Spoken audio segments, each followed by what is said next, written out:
ఈ 50 days అనేది one of the steps అంతే. ఇంకా చాలా స్టెప్స్ ఎక్కబోతున్నాము హనుమాన్తో. సో ఫెస్టివల్స్లో కానీ వాటిల్లో కానీ we're submitting this film. Hopefully we will win a lot of awards and make some noise all over the world and tell people about the greatness of Telugu cinema. And yeah, already Jai Hanuman సంబంధించిన work start అయింది. So అతి త్వరలో దాని first look poster release చేయబోతున్నాము. హనుమంతులు వారే hero.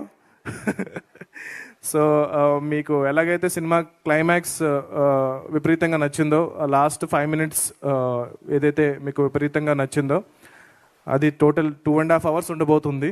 So hopefully I will make you really proud and make a great film. మీరు ఇచ్చిన ఈ సక్సెస్ని నేను చాలా రెస్పాన్సిబుల్గా తీసుకుని